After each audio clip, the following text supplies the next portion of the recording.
अस्सलाम वालेकुम प्यारे बच्चों। आज हम जो है न्यूट्रलाइजेशन रिएक्शन किस तरह होती है वो देखने जा रहे हैं, यानी तादील का अमल।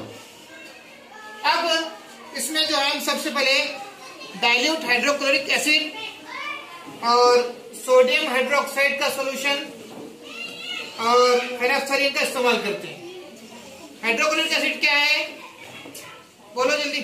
एसिड है। सोडियम हाइड्रोक्साइड क्या है, बेस है। और ये फेनोक्साइड इंडिकेटर।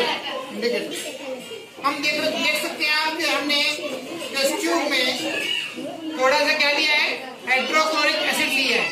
अब हम इसमें फेनोक्साइड के 2-3 कतरे डाल रहे हैं। आप देखेंगे कि कलर चेंज होता है, नहीं देखना हमको। 1 2 3 कुछ कलर चेंज हुआ नहीं हुआ। अब हम क्या करेंगे, इसमें थोड़ा 1 कतरा या 2 कतरे क्या है सोडियम हाइड्रोक्साइड के मिलाकर देखेंगे।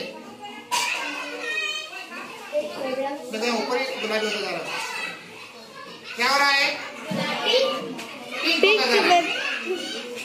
अब थोड़ा हलाएंगे तो पिंक गायब हो जाएगा। एक और कतरा मिलाकर देख देंगे कलर कैसा होता है।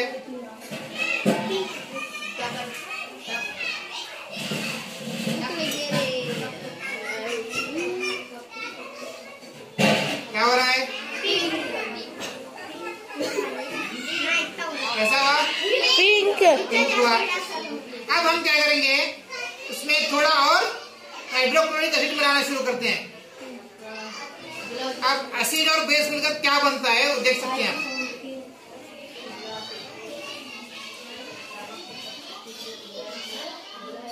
क्या हो रहा है, कलर जो है एसिड के मिलाने के बाद गायब।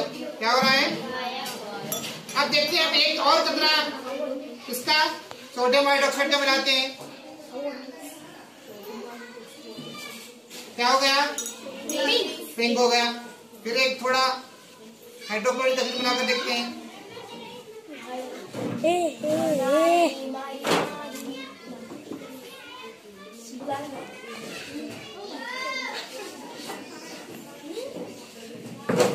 क्या हो गया, क्या है ये इसके, पिंक कलर जो है वो गायब हो गया। क्या हो गया जी, गायब हो गया। अब देख सकते हैं पूरी तरह ये गायब हो गया, यानी हाइड्रोक्लोरिक एसिड और सोडियम हाइड्रोक्साइड मिलकर तादील हो गया। क्या हो गया, न्यूट्रल हो गया।